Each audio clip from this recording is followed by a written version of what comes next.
ارمغان کو بچانے کی کوششیں شروع ہو چکی ہیں. جانتے ہیں کسے گواہ بنایا گیا ہے؟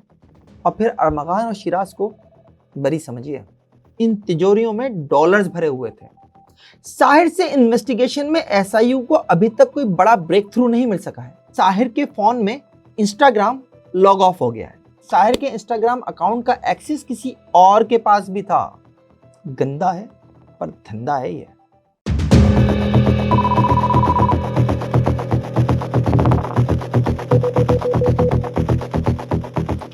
ہماری اس دنیا کے اگر 195 ممالک میں 10,000 سے زائد شہر ہیں تو ان شہروں میں دوسرے نمبر پر کراچی ہے. جانتے ہیں کس معاملے میں؟ چرس پینے کے معاملے میں، جسے آج ویڈ بھی کہا جاتا ہے. کراچی میں سالانہ 42 ٹن چرس پھونک دی جاتی ہے اور ہم سے اوپر صرف نیو یارک ہے. اور اس 42 ٹن میں سے شاید 40 ٹن نا کراچی کے پوش علاقوں میں پھونکی جا رہی ہے، ڈیفنس اور کلفٹن میں. ارمغان کیس کراچی کے پوش علاقوں میں منشیات کے اس بے تحاشا استعمال اور اس کے نیٹ ورک کو سامنے تو لے آیا ہے. لیکن جیسا کہ میں نے ارمغان پر اپنے پہلے پروگرام میں بتایا تھا کہ ملک کی ایک اعلیٰ ترین شخصیت کے حکم پر منشیات کے نیٹ ورک کے خلاف کارروائیاں بھی کی جا رہی ہیں. لیکن حقیقت یہ ہے کہ یہ کارروائیاں صرف رسمی کارروائیاں ہیں. ایک ساحر پکڑا گیا لیکن زہر پھونکنے والے درجنوں ساحروں کو فرار کا موقع دے دیا گیا. سوشل میڈیا پر اکاؤنٹس بنا کر نوجوانوں کو ویڈ کا عادی بنانے والے کئی ڈرگ ڈیلر ملک سے فرار ہو گئے ہیں. کلفٹن اور ڈیفنس میں ویڈ کی ڈیمانڈ اس وقت پوری نہیں ہو رہی ہے اور اس کے عادی افراد ان دنوں اپنی طلب پوری کرنے کے لیے دیگر نشوں کی طرف راغب ہو رہے ہیں.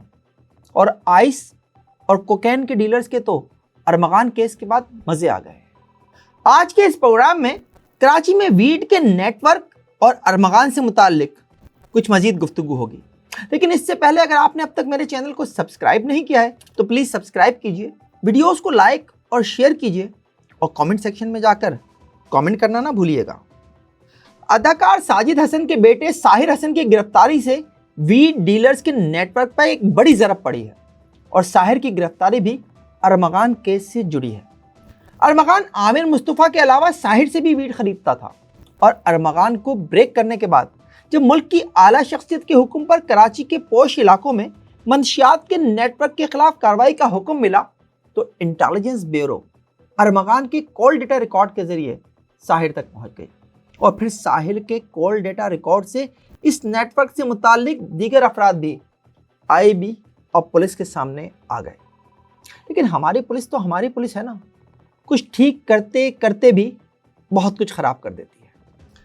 کراچی میں ڈرگ ڈیلرز کے خلاف کارروائی کا task special investigation unit SIU کو سونپتے ہوئے اسے IB سے حاصل ارمغان کا کال ڈیٹا ریکارڈ دیا گیا تھا اور IG سندھ نے واضح الفاظ میں کہا تھا کہ کنزیومرز یعنی منشیات کے عادی افراد کی بجائے سپلائرز کو پکڑنا ہے. SIU نے جلد بازی سے کام لیا اور کارکردگی دکھانے کے چکر میں نااہلی دکھا دی اور ساحر پر ہاتھ ڈال دیا. اور پھر وہی ہوا جو ایسے میں ہونا تھا. ڈرگ ریکٹ کے دیگر افراد یا تو ملک چھوڑ گئے یا انڈر گراؤنڈ ہو گئے. جن کے پاس دبئی کے ویزے لگے ہوئے تھے وہ دبئی چلے گئے اور باقی قطر، جہاں ویزا فری انٹری ہے. ہونا تو یہ چاہیے تھا کہ پہلے تمام ڈرگ ڈیلرز کے فون نمبرز کے ذریعے ان کی فہرست تیار کی جاتی اور لوکیٹر کی مدد سے ان کی لوکیشن دی جاتی اور ساتھ ہی FIA کو یہ فہرست بھیج کر ان کے نام اسٹاپ لسٹ میں ڈلوا دیے جاتے اور جب ایکشن کا وقت آتا تو لوکیشن کے ذریعے سب کے خلاف بیک وقت کارروائی ہوتی. لیکن افسوس ایسا نہ ہوا. کراچی پولیس ساحر حسن کی گرفتاری کو اپنی بہت بڑی کامیابی سمجھ رہی ہے اور کسی حد تک یہ ہے بھی، کیونکہ ساحر انٹرنیشنل ڈرگ ریکٹ کا ایک ایسا کارندہ ہے جو ہر ہفتے 2 پاؤنڈ یعنی تقریباً 1 کلو ویڈ کیلیفورنیا سے منگواتا تھا. 1 کلو مطلب 1000 گرام، اور اس 1000 گرام کو وہ 15,000 روپے فی گرام کے حساب سے فروخت کرتا تھا.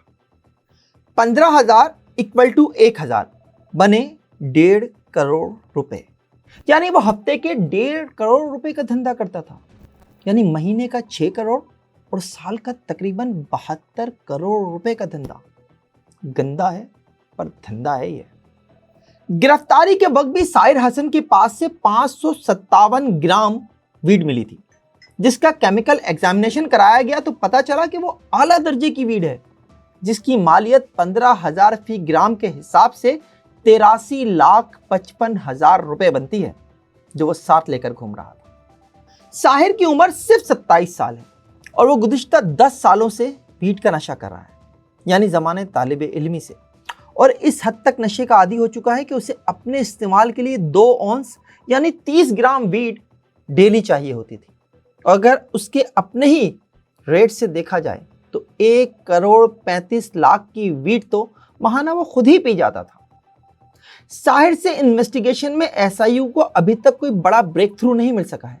उसके ड्रग रैकेट के 2 इंतहाई अहम अफराद बाजिल और याहिया के बारे में इत्तलात हैं कि वो मुल्क से फरार हो चुके हैं, और साहिर बाजिल के जरिए ही इंटरनेशनल ड्रग रैकेट से राब्ते में था, और ये राब्ता था इंस्टाग्राम और वेब चैट से, जो उसके आईफोन में इंस्टॉल हैं।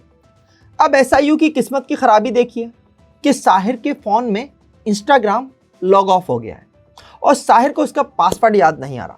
साहिर का कहना है कि उसके फ़ोन में 3 साल से इंस्टाग्राम लॉगिन है और इन 3 सालों में उसे कभी पासवर्ड की ज़रूरत नहीं पड़ी, इसलिए वो भूल चुका है। लेकिन सवाल ये है कि 3 साल से लॉगिन इंस्टाग्राम गिरफ्तारी के बाद लॉग आउट कैसे हो गया?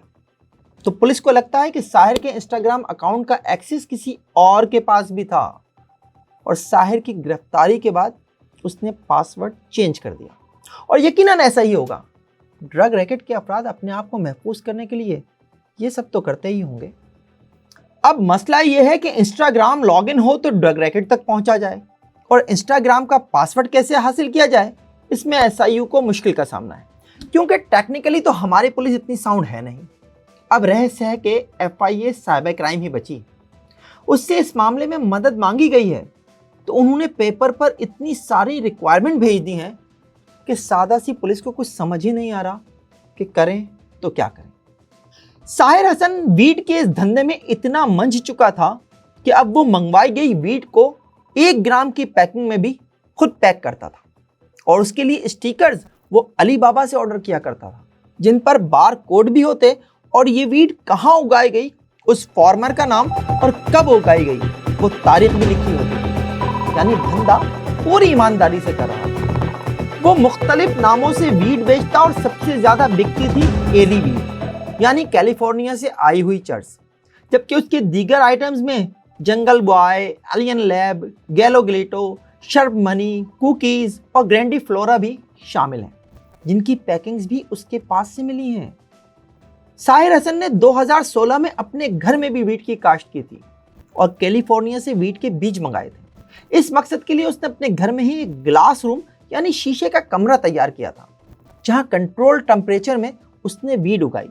लेकिन साहिर का इन्वेस्टिगेशन के दौरान बताना है कि घर में काश्त की गई वीट का मजा कैलिफोर्निया वाली वीट जैसा नहीं था, इसलिए उसने मजीद काश्त नहीं की। चर्च की काश्त पाकिस्तान में भी होती है। कुरम, औरकजई और तीरा में एक रिसर्च के मुताबिक 49,000 हेक्टेयर ज़मीन पर चर्च काश्त की जाती है, जिससे सालाना 50 लाख किलोग्राम चर्च पैदा होती है। लेकिन इस चर्च को प्रोसेस के बाद मार्केट में लाया जाता है, जबकि कैलिफोर्निया से आने वाली वीट चर्च के पौधे के पत्तों और फूलों पर मुश्तमिल होती है, जिन्हें आमतौर पर कंज्यूमर खुद ही क्रश करते हैं। और इस मकसद के लिए क्रशर या ग्राइंडर भी ऑनलाइन दस्तयाब है, और ऐसे ही क्रशर और ग्राइंडर साहिर हसन के पास से भी मिले हैं। उसके पास से एक ऐसी मशीन भी मिली है जिसमें सिगरेट का पेपर लगाकर उस पर वीट डाली जाए तो उसे रोल करके सिगरेट की शक्ल दे देती है। अब जरा वापस आते हैं अरमगान पर। मैंने अपनी पिछली वीडियो में बताया था कि अरमगान पाकिस्तान के खुदा न खास्ता दिवालिया होने की सूरत में मुल्क को चलाने की भड़कियां मारा करता था, और हकीकत यह है कि अरमगान के पास से अरबों रुपए के बिटकॉइंस और उसकी माइनिंग मशीन्स मिली।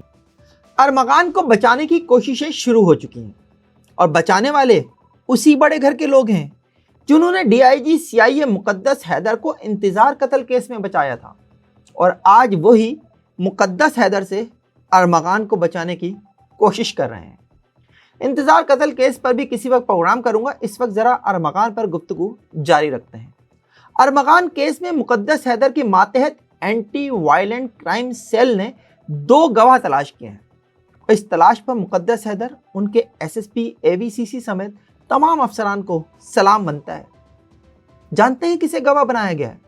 अरमगान के उन 2 मुलाजमीन को जिन्हें पुलिस ने अरमगान के घर से गिरफ्तार किया था। यानी जो अरमगान के जाती मुलाजिम हैं वो अरमगान के खिलाफ बयान देंगे। आज लिख लीजिए, इन दोनों मुलाजमीन गुलाम मुस्तफ़ा और जुहैब ने अगर आज मजिस्ट्रेट के सामने अरमगान के खिलाफ बयान रिकॉर्ड करा भी दिया तो केस चलने के दौरान वो अपने बयान से ये कहकर मुकर जाएंगे कि उन्होंने तो ये बयान पुलिस के दबाव में दिया था, और फिर अरमगान और शिराज को बरी समझिए। गुलाम मुस्तफ़ा और जुहैब ने पुलिस को जो बयानात दिए हैं उनमें उन दोनों ने ये एतराफ़ किया है कि उन्होंने अरमगान के तशद्दुद से ज़ख्मी होने वाली एंजिला और मुस्तफ़ा आमिर का खून कालीन से साफ किया था। तो जनाब मुकद्दस हैदर साहब, ये दोनों मुलाजमीन गवाह नहीं मुलजिम बनते हैं। आप जुर्म में शरीक मुलजिमान को गवाह बनाकर अरमगान की रिहाई की राह हमवार कर रहे हैं। वैसे अरमगान की रिहाई की पहली ईंट तो इंसदादे दहशतगर्दी की अदालतों के मुंतजिम जज जाकिर हुसैन साहब ने पहले ही रख दी थी, जब उन्होंने अरमगान का पुलिस रिमांड देने की बजाय उसे जेल भेज दिया था। सिंध हाई कोर्ट के हुक्म पर 25 फरवरी को जाकिर हुसैन को उनके ओहदे से हटा दिया गया, लेकिन जाकिर हुसैन जाते जाते भी अरमगान के लिए एक और काम कर गए। अरमगान के खिलाफ पुलिस पर फायरिंग करके डीएसपी को जख्मी और उससे गैर कानूनी असलहे की बरामदगी के मुकदमात एंटी वायलेंट क्राइम सेल में दर्ज हुए हैं। और जाकिर साहब की होशियारी देखिए, उन्होंने ओहदे से फारिग किए जाने से 1 रोज पहले महकमा दाखिला से कराची के थानों की फहरिस्त मांगी है, और उसमें लिखते हैं कि एवीसीसी, सीटीडी और एसआईयू थाने नहीं हैं, लेकिन फिर भी मुकदमा दर्ज कर रहे हैं।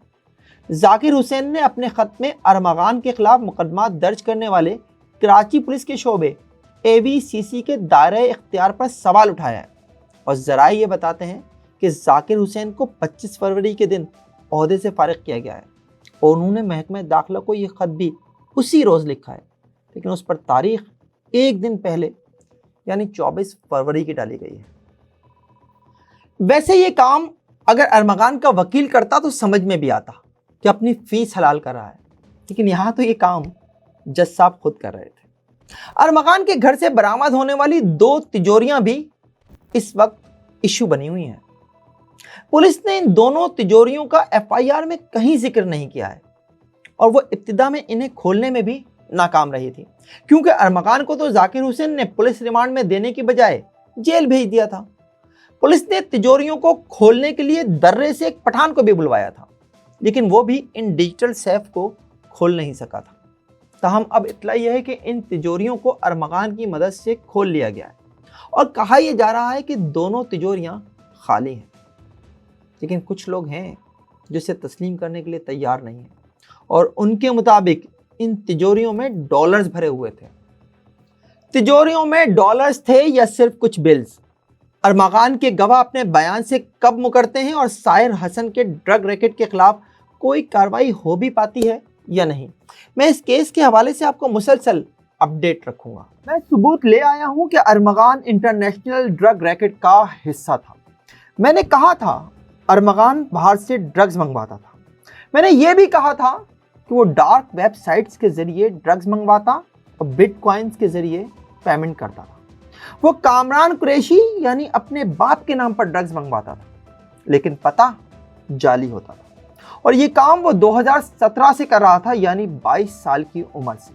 वो पकड़ा गया, जेल गया, और फिर जेल से बाहर आकर उसकी दुनिया ही बदल गई। देखते रहिए FIR, जब तक जुर्म बाकी है।